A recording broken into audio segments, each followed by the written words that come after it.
ఉన్న సినిమాలో ఆ పొటెన్షియాలిటీ ఉండాలండి. ఆ పొటెన్షియాలిటీ ఉన్నప్పుడు మనం దాన్ని ఎంత పైకైనా తీసుకెళ్ళడం కోసం మన ప్రయత్నం we can go all out అన్నా. ఆల్ అవుట్ అంటే ఏం లేదు, ఒక అర్జ్ క్రియేట్ చేయాలి జనాలకి. అరే ఎవడో ఒకడు ఫోన్ చేశారు ఈ సినిమా బాగుందిరా అని చెప్పేదాకా వెయిట్ చేయకుండా అరే వెళ్ళి చూసేయాలరా అని అర్జ్ క్రియేట్ చేయాలి. అది ఎలా చేస్తే వస్తుంది అనేది తగ్గట్టుగానే పబ్లిసిటీ ఇప్పటికీ అలాగే ప్లాన్ చేస్తూ ఉంటాం మేము అంతే. బట్ నాకు ఆలోచిస్తే సార్, అప్పుడు మీరు ఏదైతే స్ట్రాటజీ అడాప్ట్ చేశారో నాకు ఇప్పటికీ రిలవెంట్ అండ్ ఫ్రెష్ అనిపిస్తుంది.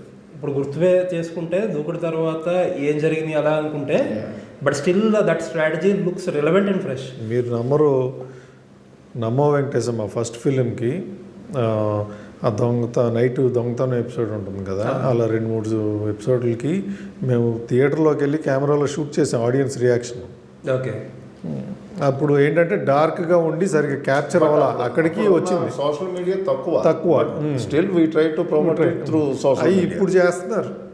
మేము ఫస్ట్ ఫిల్మ్కి చేసాం అది 2010. సో అట్లా ఏదో ఒకటి కొత్తగా ఏం చేయాలి, ఏది చేస్తే బాగుంటుంది, తొందరగా ఆడియన్స్ కూడా అరే భలే ఉందిరా అని అనుకుంటారు అనే దాని మీద ఎక్కువ ఫోకస్ ఉంటుంది కన్వెన్షనల్ దానికంటే కూడా. అది ఓకే సార్. మొన్న అనిల్ గారు ఒక ఇంటర్వ్యూలో మాట్లాడుతా నేను ఒక్కడనే ఆబ్వియస్లీ చాలామంది చెప్పేది ఏంటంటే ఒక రాంగ్ క్యాలిక్యులేషన్ అనేది కొంచెం హెడ్ ఆఫ్ ఇట్స్ టైం. ఆయన అనేది సబ్జెక్ట్ కాదు, ఫైనాన్స్. ఒక ఫైనాన్షియల్ డెసిషన్ మిస్ఫైర్ అయ్యింది అనేది అంటారు. So do you regret that? అంటే అప్పుడు you are very aggressive, own రిలీజ్కి వెళ్ళి చాలా లాట్ ఆఫ్ రిస్క్ క్యారీ చేశారు. అంటే ఒకటండి, అనుకున్నట్టు బడ్జెట్లో అవ్వలేదు, అదొకటే రిగ్రెట్ తప్పితే rest all there is nothing to regret. Project wise కానీ దానికి వచ్చిన అప్రిసియేషన్ వైజ్ కానీ everything is very positive. And అసలు ఇక ఏంటంటే ప్రొడ్యూసర్లు చాలా సినిమాలకి ఇన్స్టంటేనియస్గా రిజల్ట్ రాదు, తర్వాత అది బాగుందిరా హెడ్ ఆఫ్ టైం రా వెళ్ళని తర్వాత వేసుకుంటారు. బట్ అది మనకి ఉపయోగపడదుగా. చూసి అంటే అప్పటికే చెప్పారు, అంటే కొద్దిగా లేట్గా చూసిన తర్వాత ఏదో టాకు అట్లా అని కొద్దిగా లేట్గా చూసామండి కానీ భలే ఉంది అని. బట్ సంహౌ ఏదో ఇక అది టైం. అంటే బేసిక్గా మా తప్పు కూడా ఉందిలేండి, ఎలా ఉంటుంది అనేది ప్రొజెక్ట్ చేయలే. బేసిక్గా ఇది ఒక బాండ్ ఫిలిం, ఒక యాక్షన్ ఫిలిం లాగా ప్రొజెక్ట్ అయిందే తప్ప అసలు కంటెంట్ ఏంటి అనేది ప్రొజెక్ట్ చేయాలి. అది కూడా probably might be a mistake. అంటే కొద్దిగా ఆడియన్స్ ప్రిపేర్ చేస్తున్నారు. ఫ్యాన్స్ ఫస్ట్ చూడగానే షాక్ అయిపోయారు. అంటే their expectations were little different. ఇంతకన్నట్టు ఓ బాండ్ సినిమానో లేకపోతే ఇంకోటో ఒక మంచి ఇంగ్లీష్ యాక్షన్ ఫిలిం లాగా ఉందిరా అనుకున్నారు. బట్ హీరోకి ఆ చిన్న ప్రాబ్లం ఉంది అని చెప్పేసి అనేది they weren't prepared for. Probably that could be one of the reason అని మేము అనుకుంటాం తప్పితే, బట్ స్టిల్ ఇట్స్ హైపోథెటికల్. ఇప్పుడు మనం ఏదో అనుకున్నాం. నాతో అదే అనిల్ గారు ఒక మాట చెప్పారండి, యువర్ ట్రైలర్లో మొత్తం కథ చెప్పేద్దాం హీరో క్యారెక్టర్ ఇట్లా ఉంటుంది అనేది అట్లీస్ట్ ఒక హింట్ అన్నా ఇద్దాము ఆడియన్స్కి, ఆ చిన్న కన్ఫ్యూజన్ ఉంటుంది అనే దాని మీద చాలా డిస్కషన్ జరిగింది కానీ బట్ అవలా.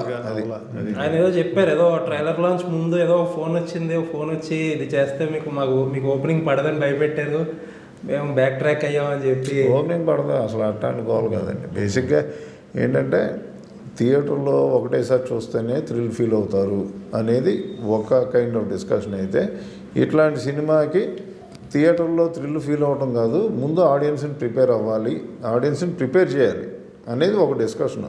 ఈ 2 డిస్కషన్లే.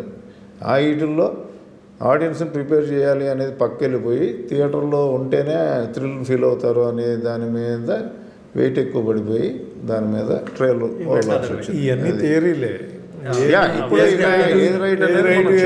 ఏది వర్కౌట్ అవుతుంది ఏంటనేది హైపోథెటికల్. అంతేగా ఇప్పుడు ఆ రోజు అరే అట్లా చేస్తుంటే బాగుండేది అంటే ఎవరికి తెలుసు, ఇప్పుడు చెప్పలేం, మనం అనుకుంటమే జస్ట్. ఆగడు టైంకి ఏం జరిగింది సార్? ఇంత కూడా వేరే ఇంటర్వ్యూలో చెప్పామండి. ఆగడుకి ఉన్న ప్రాబ్లం దూకుడు కాంబినేషన్. దూకుడు సినిమా తర్వాత ఆగడు పట్టడం అనేది దానికి ఉన్న ప్రాబ్లం. ఎందుకంటే expectations for sky high because of Dookudu. అదే కనుక ఆగడు ఫస్ట్ సినిమా అయి ఉంటే that would have been a blockbuster at that time. దాని తర్వాత దూకుడు పడి ఉంటే ఇంకో లెవెల్లో ఉండేది. కాకపోతే ముందే దూకుడు పడిపోవడం మూలన ఆగడు దాన్ని మ్యాచ్ చేయలేకపోయింది. అది అనేది మేము అనుకునే థీరీ. మీరేమన్నా కొత్త థీరీ చెప్తే తెలుసుకోవాలి అంతే. ఏదైనా థీరీసే కదా సార్. అదే అంటే మేము అనుకునేది అది బేసిక్గా. ఇప్పుడు ఇంకా మా థీరీస్కి రిలవెన్స్ లేదులేండి సార్. అప్పుడు ఆ టైంలో ఉంటుంది కదా. ఇప్పుడు అడిగినా మరి మీ ఏముండదు చెప్పండి, మాకైనా రిలవెన్స్ ఏముండదు. లేదు మీకు రిలవెంట్ కదా సార్. అది it's a learning for life కదా మీకైతే. ఏమన్నా 11 years అయిపోయిన తర్వాత ఇంకేం రిలవెన్స్? అయిపోయిన తర్వాత ఒక సంవత్సరానికో అనుకుంటే ఏమన్నా అనుకోవాలి. వెనక్కి వెళ్ళొద్దు, గతంలోకి వెళ్ళొద్దు, ముందుకి వెళ్ళండి అంటారు, ముందు ఆలోచన అంటారు, మళ్ళీ వెనక్కి వెళ్ళాలి. ఏమో ఇప్పుడైనా రోజు తప్పులు చేస్తూనే ఉంటాం, మళ్ళీ ఆ తప్పులు చేయకుండా కొత్త తప్పులు చేయడమే. One beauty in film industry films is every day is a learning experience అంతే. సార్ 4 films కదా మహేష్ గారితో జర్నీ.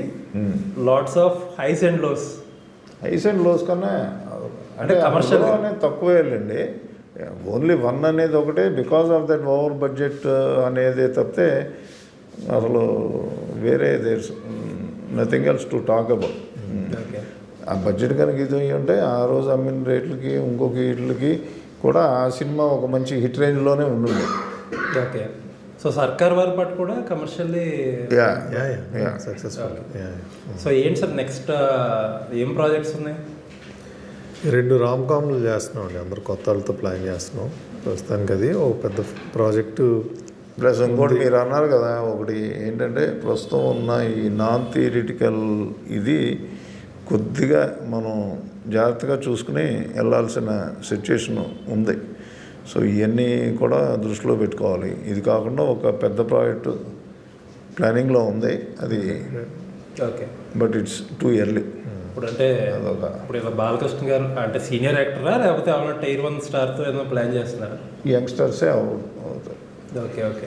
ఏంటి సార్ అఖండ 2 ఫైనల్లో ఏదైనా లీడ్ ఇస్తారు అఖండ 3 అని చెప్పి? లీడా చూడండి, మీకు సర్ప్రైజ్గా కావాలిగా. మీకు కూడా ఏదో ఒకటి మీరే అడిగారు ఏమైనా సర్ప్రైజ్లు ఉంటాయా అని. పాటలో కూడా ఏదో చిన్న సర్ప్రైజ్ రివీల్ చేస్తున్నారని తెలిసింది లేండి. మీకు తెలవనే ఉంటుంది. అంటే నేను అనుకుంటాం అఖండ అప్పుడు కూడా అఖండ 2 చేద్దామనే ఇంటెన్షన్ లేదని నేను అనుకుంటున్నాను. మరి కాకపోతే ఎప్పుడైతే అది ఇదైందో అనుకోకుండా చివరిలో కూడా ఆ పాపకి అభయం ఇవ్వడం అని చెప్పేసి అనేది కలిసి వచ్చింది. ఓకే, దీని నుంచి మనం Part 2కి వెళ్ళొచ్చు అనేది.